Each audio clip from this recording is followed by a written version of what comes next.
मालिक बड़ नाम ले दियो ना 10 रुपया मुंह दिखाई दिए ना तो कोई नहीं देत बुझली हम गरीब आदमी छी हम ही 20 टा दे छी हम 10 गो नहीं देब अच्छा लाओ हम 20 टा से बेसी नहीं देब तो लाओ ना ओतबे 10 गो तो बेसी भ जेतै है 10 टा हम कत से लाओ हमरा है 20 रुपया 10 गो हम कत से लाओ है 20 रुपया लिया ई द दियो खुदरा नहीं छलिया 20 टा काल दे देबे 20 टा अच्छा आप देखो मुंह दिखा दे एमर लग बलाओ देखे दाई के बुआ कनी मुंहे देखती त की हते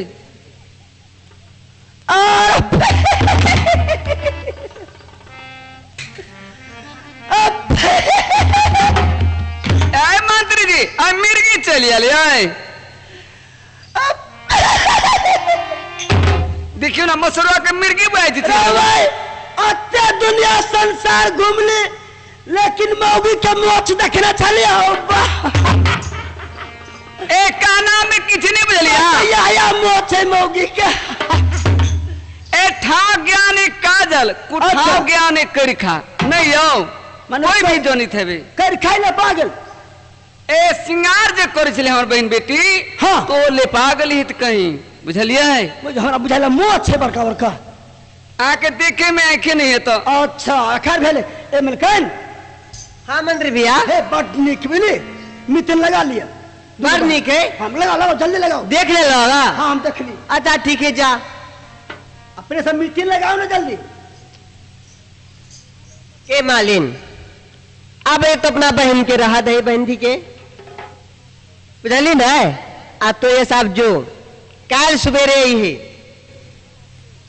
ए रानी साहब हाँ आके का नाम की भेल की हमरा अपना बहनती से मीटिंग लगा दिए अही ठाम रह दियो नहीं हाँ हाँ 2-4 दिन रखबे 2-4 दिन रखबे ए हमर बहन बेटी 2 दिन लाए लो 4 दिन नहीं रह दे नहीं रीति आ जाते ना तो लो जिए आ एक बात से सुन लिया की हमर बहन बेटी जाए बिली हाँ। बड़ा डेर आई थी नहीं हो डेरगू हो सब जने थे कि बड़ा डेरगू है जत्ता जाबे तत्ता ल जाए परत जत्ता सुतबे तत्ता सुतबे परत जे खाबे से खियाबे परत अपने ला सुतावे कैला त डेरगू है आ बाप के किदा बेटी है हाँ मंत्री भाई डेरगू आदमी से है आ अपने ला सुतावे जत्ता जाबे तत्ता ल जाबे हम दोनों बहनी बीचे में सुतेबी ढेर ले एक नंबर बात बुझला कि ना अकेला नहीं छोड़बे नहीं अपने रहो हम मालन जाई छी जाओ लिए पहले मिट्टी लगा लियो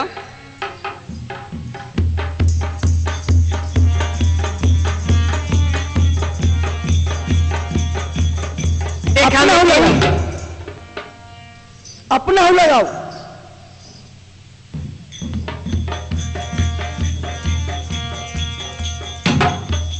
देखा मितिन अब ये तो रहा हमरा सबके संग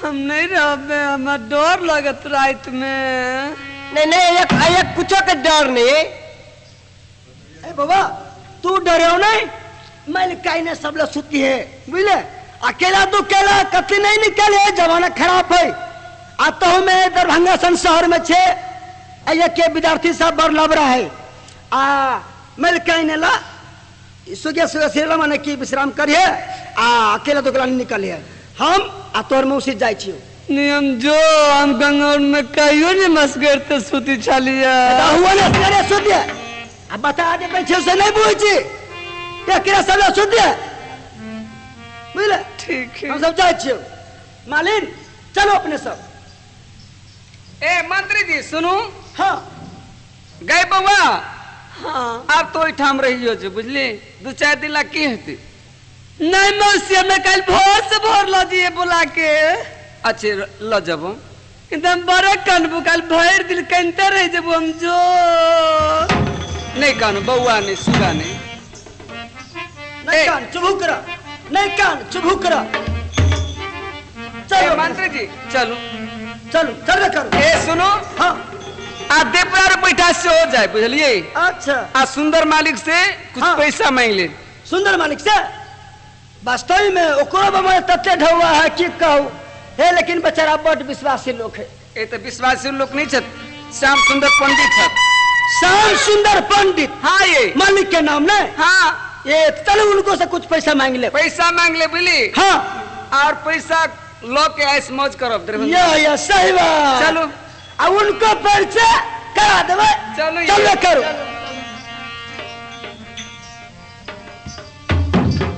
हे मितिन हाँ इतना बतावा कि चलते चलते तो पाए और जान ये सब था कि दुखाइत होता। हमरा उंगली लाग गेल हमरा बड़ जोर उंगली लाग गेल भैया पैरों से हमरा दुखा रहा है कि पैर दुखा रहा। हाँ अच्छा ठीक है आराम करा और हम दोनों बहन की सेवा बजाए।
बहन ए नितिन की लाग रहा की बर्थ हा के ले। हाँ है दीदी कि दोनों बहन मिलके एक हाथ सेवा बजाता है बहन। हाँ है बहन से बजे बड़ा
जई कारबैया रघुआ को सैया जी आई अपनी आई महालिया को सैया जी आई अपनी।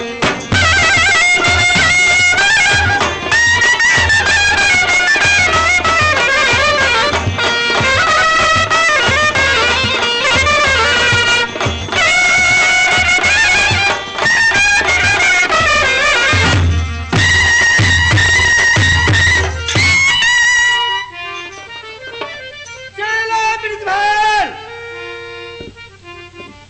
यही डाला गिरबंगाल है और अभी तुम सुखिया सुखश्री की पास में सो है बेटा। तो अपने दोनों हाथ दोनों को स्थल पर रखकर उसको सत्य भगन हो जाएगा। जागो जागो जागो।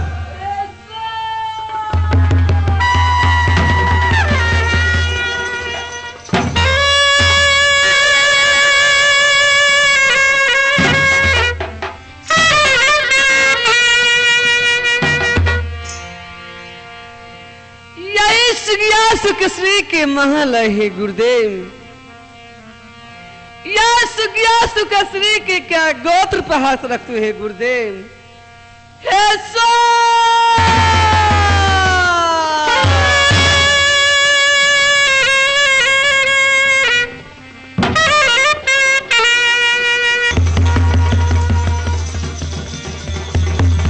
मगमा हे बहन है दीदी ए घर में लाई रही चोर और बदमाश ढुकले कि हे दीदी कि अपना माल में चोर बदमाश कहाँ से प्रवेश कर दिलक। हाय हे बहन ये बड़ी झेप के ये चोर बदमाश के अपने महल में प्रवेश के लिए। है दीदी पहले चोर की तरफ जगह है बहन। हाय हे बहन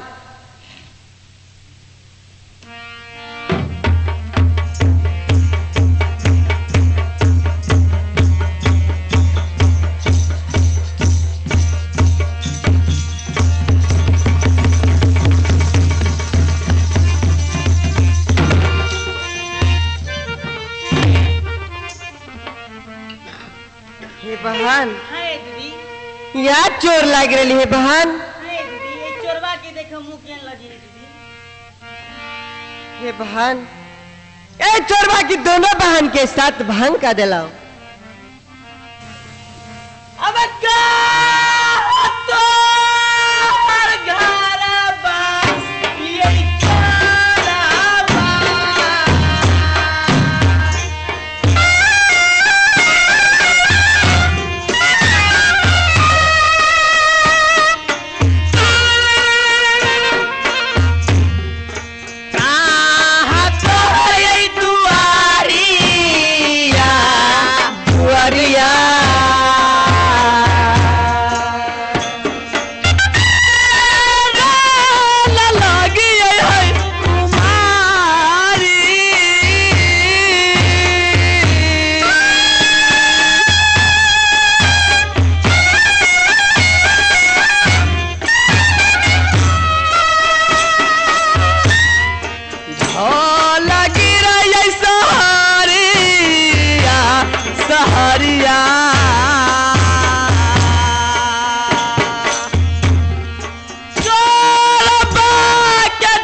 में बहन के साथ भांग कर दिला। हाँ ये दीदी, ये चोर बदमाश कहाँ से घर में प्रवेश कर दिला के दीदी?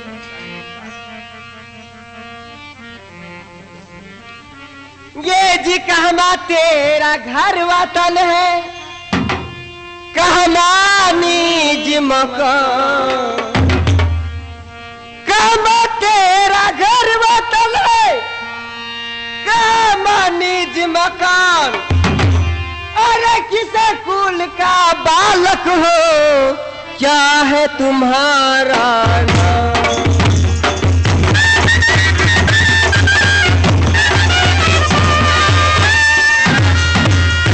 कहमा तेरा घर वतन है, कहमा निज मकान।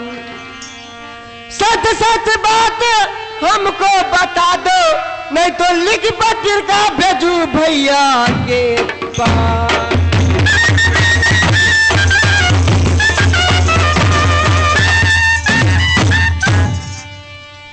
देखा चोर, या सच सच नाम ठेकान बतावा। कुमारी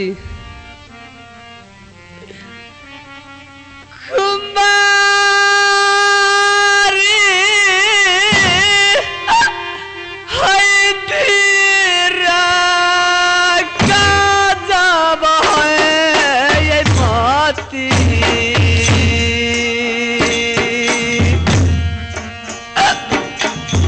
हमरा के भये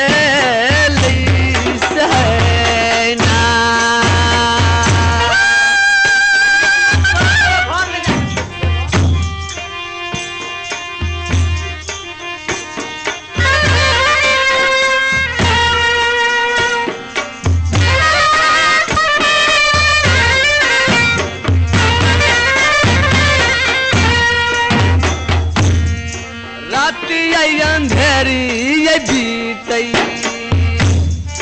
वही जाना गरिया में या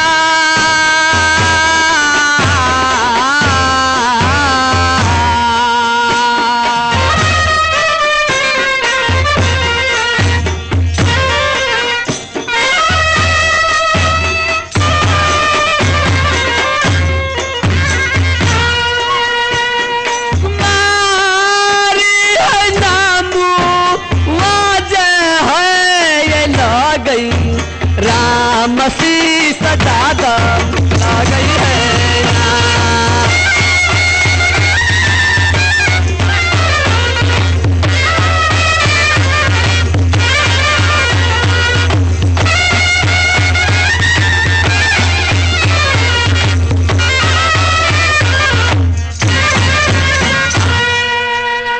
देखा चोर, अगर डीरी में भागलो तो की केकरो घर में जाके आप प्रवेश कर जेबो, केकरो इज्जत लूट लेबो, केकरो इज्जत खराब कर देबो। हे कुमारी, रात अंधेरी भागले हे कुमारी, चोर छे कुमारी।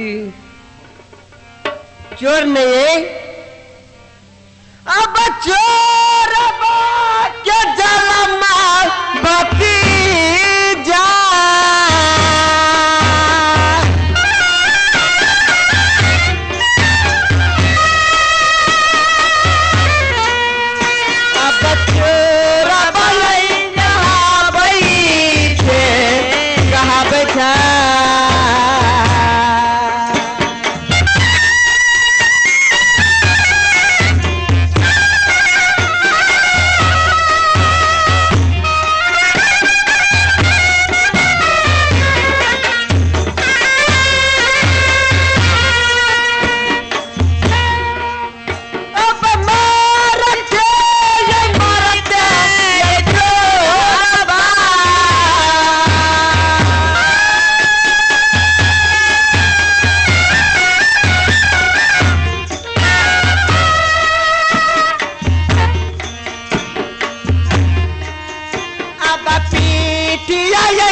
हे बहार, हाँ है दीदी। अरे चोर से नाम ठेकान पूछा कि चोर बदमाश, पहले नाम ठेकान बताबक, कहाँ तोर घर हो, की नाम हो, से पहले बताबक। नाम है कुमारी। हाँ चोरबा। घर कहाँ? दक्षिण शहर। बाबूजी के नाम राजा टोलमल, हाँ माता के नाम सती सुनैना, बहन के नाम सती अगरमल, हमार नाम कुम्मर ब्रजवान है कुमारी। अब भेल जे अब भेल दिया पिया हुआ।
दाची